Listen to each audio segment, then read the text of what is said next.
यमराज भी हर मनुष्य को मृत्यु से पहले उन्हें 4 संकेत देते हैं।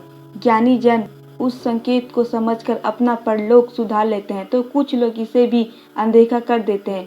मृत्यु से पहले यमराज कौन से 4 संकेत भेजते, कहानी से जुड़ी ये 4 संकेत आपको सुनाने जा रहे हैं। शुरू से लेकर अंत तक देखें और इस कहानी को समझें। इस कहानी के अंदर ही 4 संकेतों को आपको मिलने का अनुभव होगा।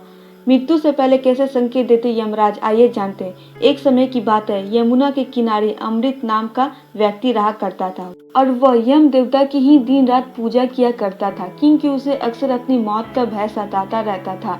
एक दिन यमराज ने प्रसन्न होकर उसे दर्शन दिए और वरदान मांगने को कहा। अमृत ने यमराज से अमरता का वरदान मांगा। यमराज ने उसे समझाया कि जिसने जन्म लिया है उसे मृत्यु अवश्य ही प्राप्त होगी। यमराज की यह बात सुनकर अमृत ने उनसे कहा कि अगर मौत को टाला नहीं जा सकता तो कम से कम जब मौत मेरे बिल्कुल करीब हो तो मुझे पता चल जाए, ताकि अपने परिवार के लिए कुछ प्रबंध कर सकूं। इसके बाद यमराज ने अमृत को मौत की पूर्व सूचना देने का वादा कर दिया। यम ने इसके बदले में अमृत से कहा कि वह भी वादा करे कि जैसे ही उसे मृत्यु का संकेत मिलेगा वह संसार से विदा लेने की तैयारी कर देगा। और यह कहने के बाद यम अदृश्य हो गए। ऐसे ही साल बीतते गए और अमृत ने यम के वादे से अचूक रहा।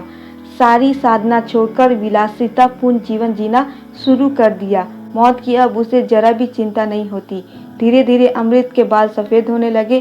कुछ साल बाद सारे दांत टूट गए, फिर उसकी आंखों की रोशनी भी चली गई। इसी तरह कुछ साल और निकल गए और अब वह बिस्तर में उठने में भी असमर्थ हो गया। उनका शरीर बिल्कुल लकवाग्रस्त जैसी स्थिति में आ गई थी। लेकिन उसने मन ही मन यम को मौत का कोई संकेत न भेजने के लिए धन्यवाद दिया। एक दिन वह हैरान रह गया जब उसने अपने पास यमदूतों को देखा। यमदूत उसे यमराज के पास ले गए। तब अमृत ने कहा, आपने तो मृत्यु से पहले मुझे कोई भी संकेत नहीं दिए। तब यमराज ने उससे कहा कि मैंने तुम्हें 4 संदेश भेजे थे, लेकिन तुम्हारी लिप्सा और विलासपूर्णता जीवन शैली ने तुम्हें अंधा बना दिया था। जब तुम्हारे बाल सफेद हो गए थे वह पहला संकेत था, जब तुम्हारे दांत टूट गए वह दूसरा, तीसरा जब तुम्हारे अपनी दृष्टि खो दी और चौथा संदेश जब तुम्हारे शरीर के सभी अंगों के काम करना बंद कर दिया, लेकिन तुम इसमें से किसी संकेत को समझ नहीं पाए। तो ये है 4 संकेत जो सभी मनुष्य को मृत्यु के पहले अवश्य ही भेजते हैं।